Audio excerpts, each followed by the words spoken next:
Alright, hey, it's Ryan again. This time we're going to talk about how I make my Mainstage concert able to be used with the mixer audio interface without any problems with setting multiple input outputs going to your mixer and not having to only use channels 1 and 2 to output to. I'm sure some other people have figured out a way to do it, but this is my way that I figured out, and it works for me. So I figured I'd share it and maybe help some other people out. For this process, I obviously use Mainstage, but I also use what's called SoundFlowerbed. I will post a link in the description below to where you can download SoundFlowerbed. It is a program that you can use to add an additional MIDI or audio input output to your computer in the audio MIDI setup. So I'm going to go ahead and open that. It doesn't really do too much. It just shows up here in your toolbar or your bar up here. And then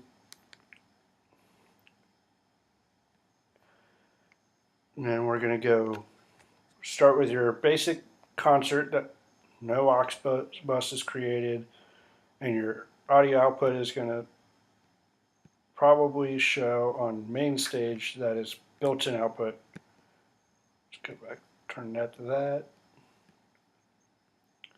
instead of my audio interface I have hooked up right now. We're going to switch our input and output to be your SoundFlower 64 channel. Apply. So now,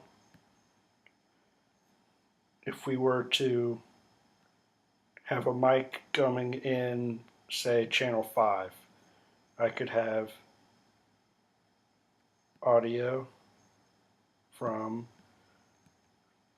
channel 5 or whatever channel I want, maybe channel 60, but let's say channel 5. And then I could have it go back out channel 5. I did this past fall with some flute mics. I used some Mainstage processing and sent it from my mixer, Studio i32, from the mixer into Mainstage, back to the mixer with no latency. And it worked out really well. And this is just what I did.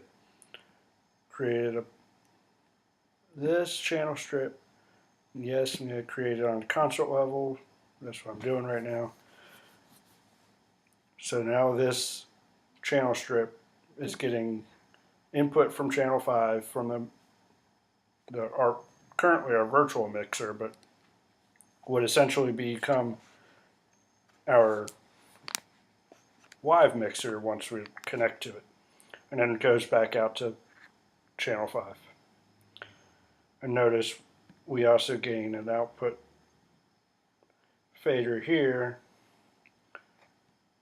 so we can mess with volume there and there.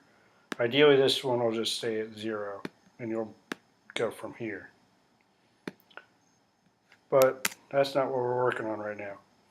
So we're going to look at getting these synths to not only have sound come out of your computer speakers when you need it, when you're working at home or somewhere away from the mixer, but also to come out the proper channels when you're connected to your mixer.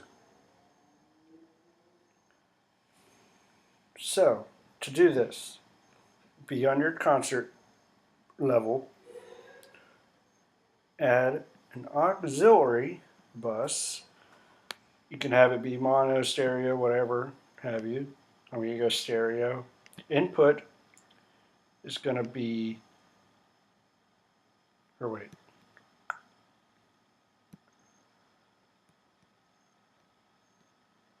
Yeah.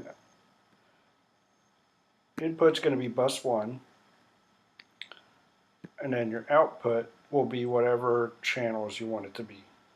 So I'm going to use bus 1 as my computer output, which would standard be output 1 and 2.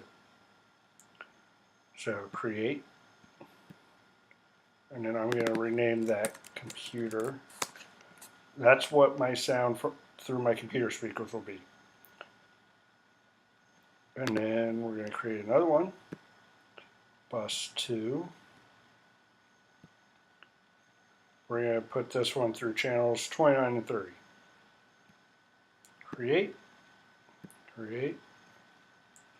That one is going to be our synth 1 output.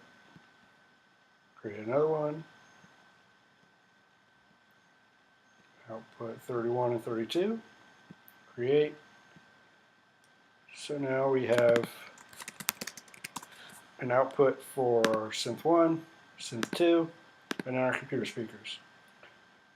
In order to get everything for these to go to the computer speakers, we're just going to have a send here. Go bus 1. Set that to 0. Same with this one.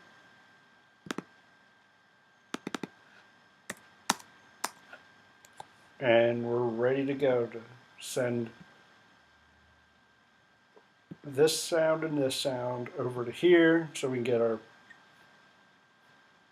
synth sounds through our computer speakers. And as long as you don't have outputs 1 and 2 set to receive audio from your computer on your mixer, you don't need to change anything with that when you're connected to the mixer. If you do, then obviously you can't use outputs 1 and 2, and you'd have to go a whole nother route. So we've got that set up, and then when we go to create our channel strip and our patch, let's show that. So like we're going to go instrument, our input is our synth 1, and instead of selecting an output number, we're going to go to the bus that we created. So this one's synth 1, so we're going to go to bus 2, which is synth 1, create, and notice it pulls up our aux 2, which is synth 1, and our computer speakers aux.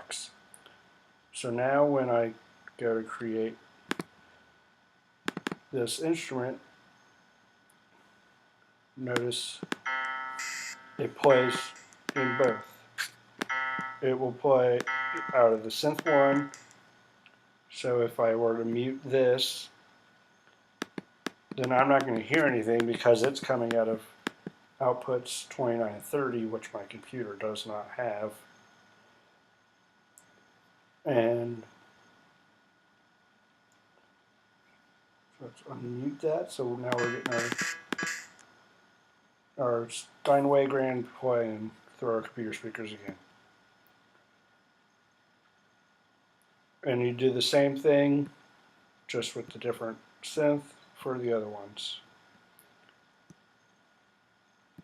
And there's our synth 2 one now coming, and it would come out the aux 1 as well because we're sending it there through the concert level. I do it this way. It makes it easier in the long run when I go to set it up. And then when I disconnect from the mixer, it doesn't take away all my output settings for my aux 2 and aux 3 here. They will stay as output 2930 instead of all changing to what my outputs currently are in my computer. So that's how I get multiple outputs instead of just having the computer speaker 1 and 2 outputs and getting my Mainstage concert ready to talk to a mixer and use it as an audio interface.